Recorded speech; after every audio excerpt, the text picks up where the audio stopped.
पिछले काफी दिनों से लेके इंडिया की जो रूलिंग जमात है बीजेपी और हिंदुत्व की दीगर जमातें, इनके मेंबर्स की जानिब से खुल्लम खुल्ला धमकियां इशू की जा रही थी बांग्लादेश के खिलाफ। इन्वेजन की भी थ्रेट्स वो दे रहे थे, ट्रेड बंद करने की भी थ्रेट्स वो दे रहे थे और दीगर धमकियां भी ये बांग्लादेश के खिलाफ तवातुर के साथ एक के बाद एक इशू कर रहे थे।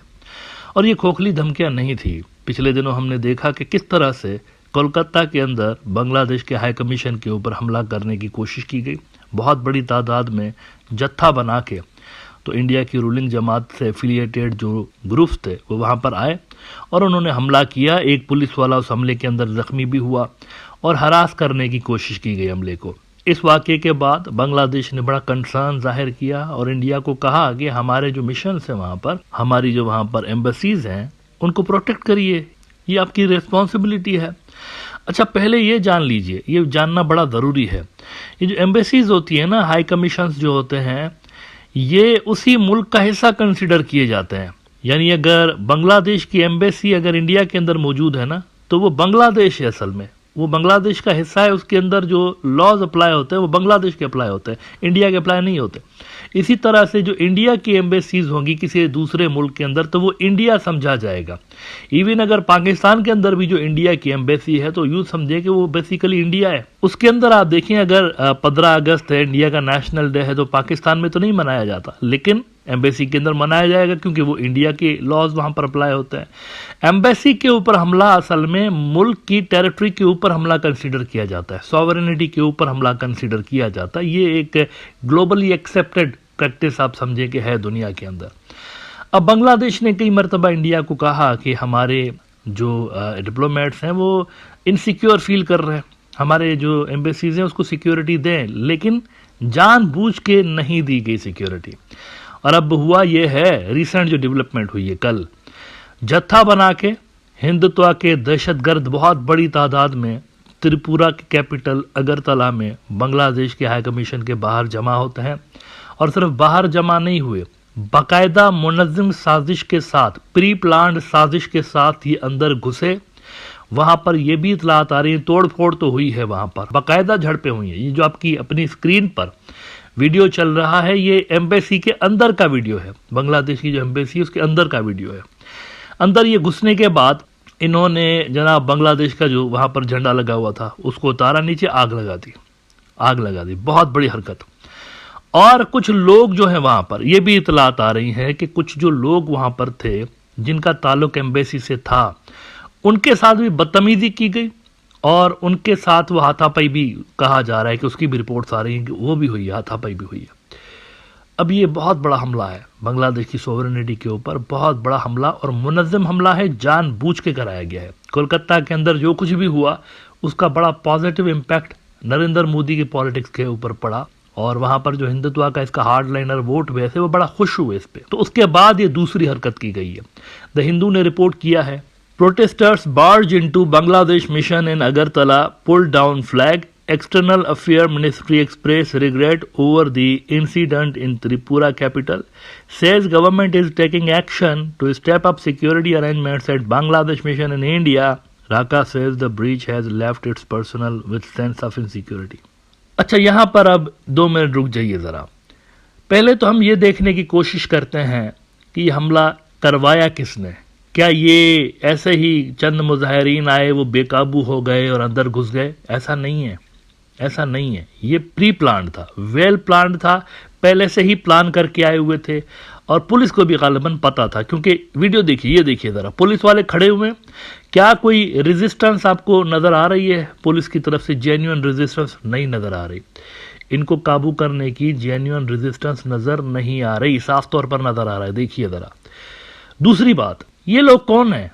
ये जो अंदर घुस के आए हैं कौन है? इनकी कुंडली क्या है? इनकी कुंडली अगर मैं आपको बताऊंगा, आपको समझ में आ जाएगी बात कि ये किसने करवाया है और मैं क्यों कह रहा हूं बार बार कि ये वेल प्लान था। वाई सो? देखे ना, इंडिया की जो मिनिस्ट्री ऑफ एक्सटर्नल अफेयर्स है, वाकये के बाद वो मगरमच्छ के आंसू बहाते हुए नजर आए। ये देखिए, इन्होंने स्टेटमेंट जारी की है, बड़ा दुख हुआ है हमें, ये क्यों हुआ, बहुत दुखी हैं, गम के मारे हमारी तो हालत बुरी हो गई है, ऐसा नहीं होना चाहिए था। ये उन्होंने स्टेटमेंट जारी की है कि the incident earlier today of the breach of premises at the Bangladesh Assistant High Commission in Agartala is deeply regrettable. Diplomatic and consular properties should not be targeted under any circumstances. Government is taking action to step up security arrangements for the Bangladesh High Commission in New Delhi and their deputy assistant high commissions in the country. लेकिन ये जो सारे मगरमच्छ के आंसू बहाए जा रहे हैं, पहले तो हम ये देखते नहीं है किया किसने, किस जमात ने हरकत की है, सारी कहानी आपको समझ जाएगी।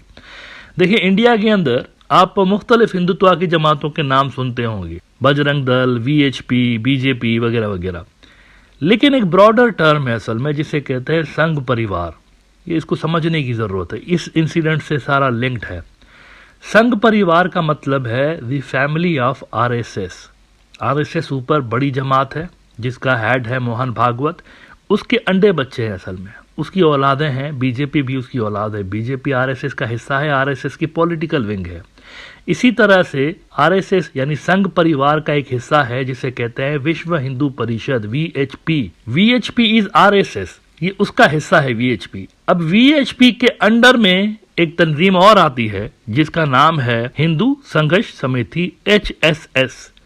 तो VHP की ये जो झेली जमात है HSS, इनके गुंडे असल में बांग्लादेश की हाई कमीशन के बाहर, मतलब वहां पर मौजूद थे। ये उन्हीं के प्रोटेस्ट पे, उन्हीं के कॉल पे ये प्रोटेस्ट हो रही थी असल में। ये जो वहां पर हुई है ना कल प्रोटेस्ट, जिसमें अंदर लोग घुस के आ गए, ये VHP के लोग हैं, विश्व हिंदू परिषद के, जो कि RSS की बॉडी है, RSS का हिस्सा है।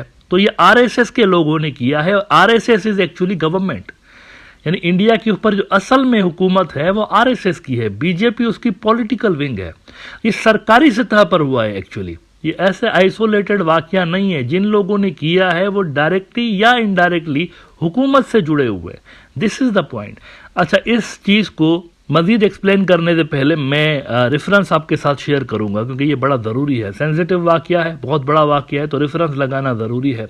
हिंदुस्तान टाइम्स ने रिपोर्ट किया है, deeply regrettable ministry of external affairs on breach at Bangladesh assistant high commission in Agartala. और इसमें देखिए, इसी रिपोर्ट के अंदर वो कहते हैं कि notably the rally near the Bangladesh assistant high commissioner's office in Agartala was taken out under the Hindu Sangharsh Samiti's banner which is an affiliate of the Vishwa Hindu परिषद, VHP। अब VHP RSS है, उसकी एक तंजीम है, RSS की ही तंजीम है। बहुत सारी तंजीमें हैं RSS की, दर्जनों की तादाद में। VHP is also one of them, BJP is also one of them. तो ये सरकारी सतह पर करवाया गया। इसीलिए अब आपको समझ जाना चाहिए पुलिस वाले क्यों चुप करके खड़े हुए वहां पे। ऐसे ही तो नहीं चुप करके खड़े हुए होंगे ना, ऊपर से किसी ने बोला होगा कि नहीं करना कुछ भी, ये जो कुछ करते हैं करने दीजिए, तभी हुआ है ना। इसके बाद ये जो कुछ भी आप देख रहे हैं ना, मगरमच्छ की आंसू, बड़ा दुख हुआ। मिनिस्ट्री ऑफ एक्सटर्नल अफेयर्स की स्टेटमेंट आ गई कि ये क्या हो गया, हमें तो बड़ा दुख हुआ, हम तो बड़े कंसर्न है, ऐसा नहीं होना चाहिए था। ये मगरमच्छ के आंसू है, झूठ है सारा का सारा। ये स्टॉप कर सकते थे, इन्होंने स्टॉप नहीं किया असल में। और ये सारा का सारा इंडिया की इंटरनल राजनीति में चूंकि हेल्पफुल साबित हो रहा है। BJP का ग्राफ ऊपर जा रहा है इन हरकतों की वजह से, ये जो एंटी बांग्लादेश हरकतें की जा रही है। तो उसके बाद से लेकर अंदरूनी तौर पर फैसिलिटेशन हो रही है, इन जराइम, इन क्राइम्स के लिए फैसिलिटेशन हो रही है। दिखावे के लिए चंद लोगों को गिरफ्तार जरूर किया गया है। ये देखिए जरा, इंडियन एक्सप्रेस कह रहा है 7 arrested, 3 cops suspended after security breach at Bangladesh mission in Agartala. 7 बंदे थे ये जो वहां पर तोड़फोड़ मचा रहे हैं, ये 7 लोग नजर आ रहे हैं आपको। ये कितने सारे लोग हैं वहां पे, तो 7 को क्यों गिरफ्तार किया, बाकी किधर चले गए? नेता लोग चले गए, निकल गए बाहर, दूध में से मक्खी की तरह निकाल के बाहर किया उनको इस सारे स्कैंडल से। और छोटे छोटे जो ऐसे गली मोहल्ले के नहीं गुंडे होते, जिनका काम ही बस यही होता है तोड़फोड़ मचानी है, उनको उठा के जेल में डाला है, ये दिखाने के लिए कि वी आर डूइंग समथिंग। असल में जो लोग मुलविस हैं वो है ही नहीं इस सारे, कहीं कहीं पे भी नहीं कहानी के अंदर। सरकारी जो लिखपढ़ हो रही है ना, ये पुलिस के मामलात चल रहे हैं, उसमें उनका नाम ही नहीं है। ये ऐसे ही चिल्लड़ किस्म के लोग इन्होंने उठा के तो जेल में डाले हुए हैं, इनका यानी ये ऐसे ही हैं बस। असल में जो मास्टर माइंड्स हैं वो कोई और हैं, उनका नाम ही नहीं है इस सारे वाकये के अंदर जो कि इन्वेस्टिगेशन वहां पर चल रही है।